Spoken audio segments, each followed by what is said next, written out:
بہتر یہی ہے کہ سوال آپ بغیر کسی خوف کے، بغیر کسی ملال کے، اس میں یہ نہیں ہے کہ میں یہ سوال کروں تو اس میں میری جو ہے نا علمی کا اظہار ہوگا، میرے جہل کا اظہار ہوگا، ایسا نہیں ہے۔ سوال کرنے سے کیا کہتے ہیں کہ شفاء العیہ سوال، کہ جو مریض ہے جس کو معلوم نہیں ہے اس کا شفا ہی یہ ہے کہ وہ سوال کرے تو مسئلہ معلوم پڑ جاتا ہے۔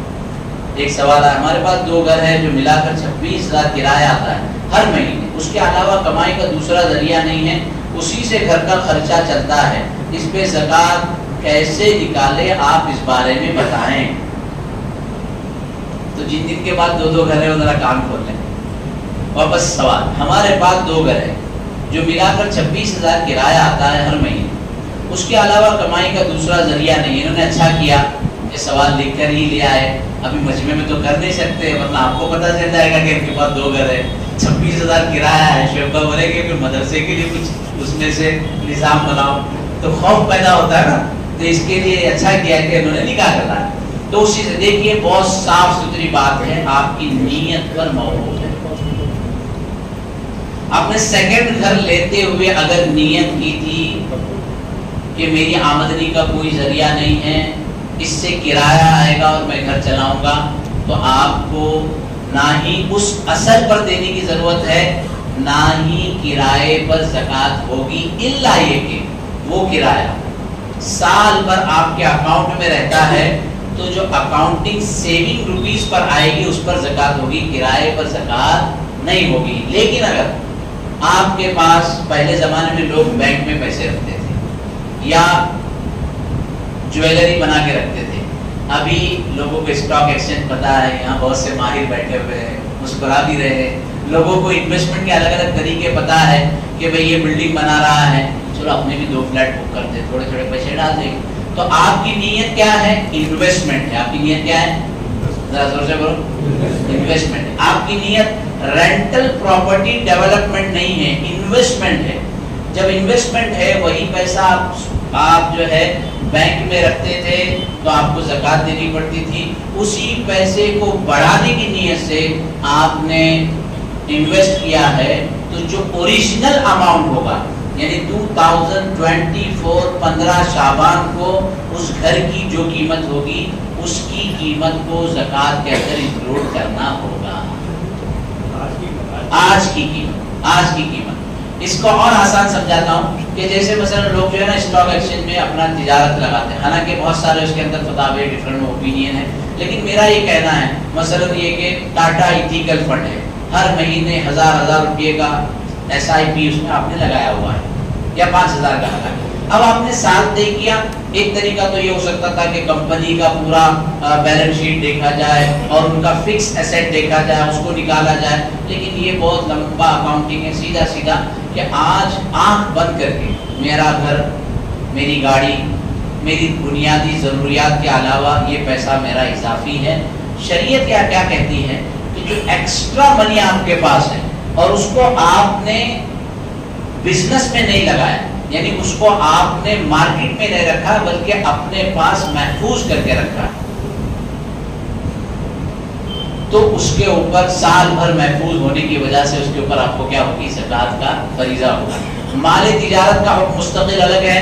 اب مثلا ایک آدمی کی 100 یا 1000 کروڑ کی کیا کہتے ہیں یہ پلاسٹک کا جو گلاسز بنتے ہیں نا، تو اس کی تھرماس بنانے کی کمپنی، ابھی ہم گجرات میں ایک صاحب دبئی میں تھے، سعودی میں، انہوں نے بتایا کہ ہم لوگ یہ بوٹلز بناتے ہیں، پوری دنیا کے اندر بیچتے ہیں، اتنی مطلب پوری دنیا کا، ہمارے پاس لنڈن کا بھی آرڈر ہے، ملیشیا کا بھی آرڈر ہے۔ تو میں نے کہا پھر کمپنی تو آپ کی خود کی نہیں، کمپنی تو گجرات میں ہے اور وہ کسی مارواڑی کی ہے، اتنا بنانے کے بعد بھی کمپنی ہم نہیں چلا سکتے، اس لیے کہ کمپنی کو 300 وہ کتنے بڑے یونٹ پر گرم کرنا پڑتا ہے، وہ بوٹلوں کا جو کانچ ہے وہ پانی ہو جاتا ہے، تو وہ تو کنٹینیو 24 آورز کمپنی چلتی رہتی ہے، اگر تھوڑے دیر کے لیے رک جائے تو وہ ٹھنڈی ہوتی ہے، پھر اس کو گرم کرنے کے لیے اتنا ٹائم لگتا ہے۔ تو وہ خالی ہم جو دیکھتے ہیں نا کہ ہمارے جیب میں جو ہے ایک ایندھن کی شیشی ہے، شاید ہوگی میرے جیب میں، تو یہ ایندھن کی شیشی ہے،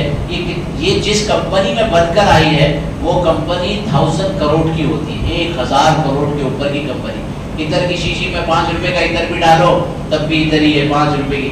لیکن یہ جو کلکوٹر جو ہے نا، اب یہ 1000 کروڑ کی کمپنی، اگر یہ 1000 کروڑ روپے بینک میں ہوتے تو زکات دینی پڑتی کہ نہیں پڑتی؟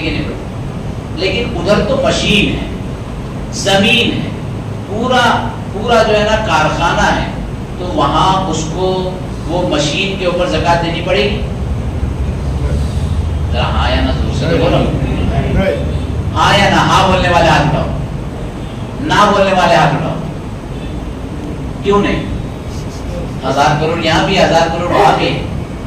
مشین کو ڈیولپ کر رہی ہے اور اس کو انویسٹمنٹ کر رہی ہے. ایک عقلی دلیل دو. نقلی دلیل تو خیر قرآن سے بہت ہے. دیکھیے وہ مال جو آپ نے بینک میں ریزرو کیا یا آپ نے انویسٹمنٹ کر کے پراپرٹی لے کر خرید لی، اس سے کسی تھرڈ پرسن کو فائدہ نہیں ہے، اس لیے آپ زکات دو. یا خود من اموالہم صدقۃ تطہرہم وتزکیہم یاخذوا من اغنیائہم من فقرائہم، کیا ہے وہ لفظ، تاخذ من فقرائہم وتعطی لاغنیائہم، کہ ان کے امیروں سے لیا جائے گا، غریبوں کو دیا جائے گا. اب یہاں کمپنی جو ہے اس میں ہزاروں لوگ کام کر رہے ہیں، تو بینیفٹ ڈائریکٹ ان کو بھی ڈائریکٹ پہنچ رہا ہے. لیکن وہی پیسہ آپ نے کہیں جا کر ریزرو کر دیا، یا پھر وہ کون سی بینک ہے؟ Swiss bank. سوئس بینک میں کسی کا اکاؤنٹ ہے کیا؟ بتاؤ مت، اگر ہوگا بھی تو ہاتھ پر اٹھا. تو سوئس بینک کے اندر پیسے ڈال دیے تو پھر ظاہر ہے کہ آپ کو جو ہے اس کی زکات دینی ہوگی. تو یہ ہے وہ مال جو جو جو جو جو جو کیا کہتے ہیں مارکیٹ کے اندر گھومتا ہے وہ پروفٹ دیتا ہے، اور جو مال پرزرو ہو جاتا ہے، جو مال محفوظ ہو جاتا ہے، تو اس کا پروفٹ رک جاتا ہے، تو شریعت کہتی ہے کہ وہاں زکات. اب مال تجارت کے زکات کے مستقل احکامات ہیں. تو یہ ایک سوال ہے. اور کسی کو کوئی سوال؟ تو ان کا سوال واضح ہے کہ چونکہ یہ کرائے سے ان کا گھر چلتا ہے، اس لیے ان کو زکات دینی نہیں ہوگی. اور کسی کو کوئی سوال کرنا؟ 2 فلیٹ ہے. جی جی جی جی جی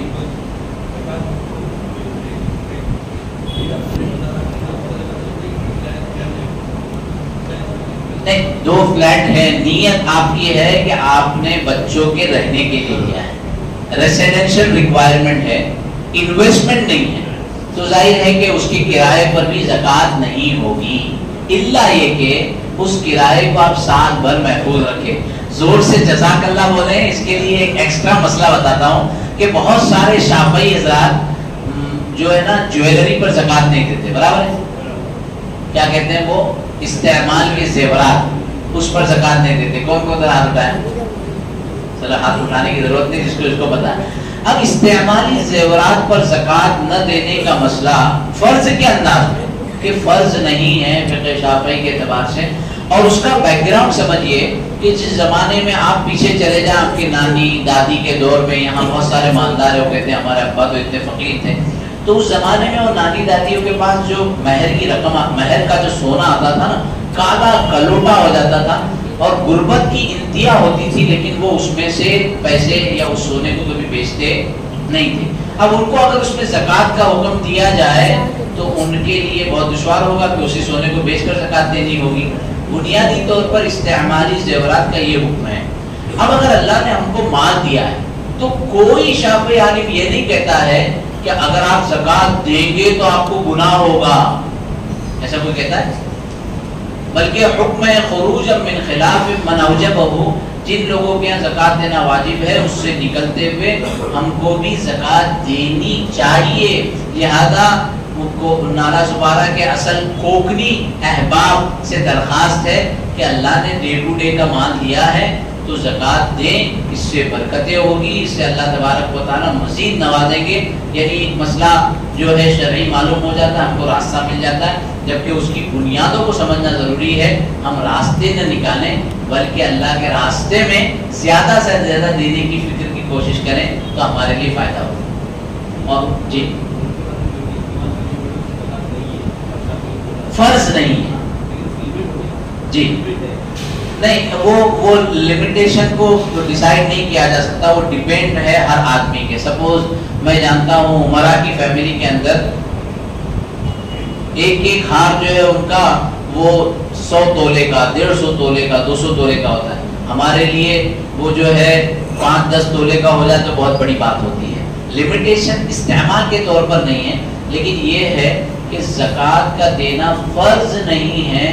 مطلب یہ ہے کہ اگر زکوٰۃ دے تو بہرحال اس کے لیے بہتر اور افضل ہے اور دینی چاہیے دوسرے احوال کی مناسبت سے، اور اس میں اللہ تبارک و تعالیٰ برکتیں بھی دیتے ہیں. جی آئندہ آپ اس طرح کی مجلسیں عام طور پر رکھیں، اور ایک جو ہے نا مائک ایسا رکھیں. ویسے بھی یہ مائک جو ہے نا آپ کا شکر محلے مرکز کے شایان شان نہیں ہے. ہاں مائک نماز کا ایسا، میں نے کل مغرب پڑھائی تھی تو بہت معذرت کے ساتھ ماشاءاللہ بہت ہمارے شعیب بھائی، نجیب بھائی بہت بہترین تھے، کوئی اے سی ہے، سب کچھ ہے. اب ایک بات ہوتی نا تو آپ لوگ ان کے پیچھے لگ جائیں گے، ان کے پیچھے اتنے اچھے کام کرتے، اس کو بھی تو سراہو. بہت اللہ نے ان سے کتنے کام لیے. بمبئی آئے تھے تو میں نے اپنے سارے ساتھیوں کو جمع کیا، کہا دیکھو یہ خلق من خلق اللہ ہے، اللہ کے عجائبات میں سے ایک عجوبہ ہے شعیب چاوڑے صاحب. بمبئی میں آتے تو کم سے کم پائجامہ پہن کے آتے، باقی پوری زندگی ان کو لنگی پہ دیکھا. اللہ نے کتنے کام لیے، تو بہت اچھے کام ہیں. لیکن مائک جو ہے نا نماز کا ایسا ہونا چاہیے کہ سننے والے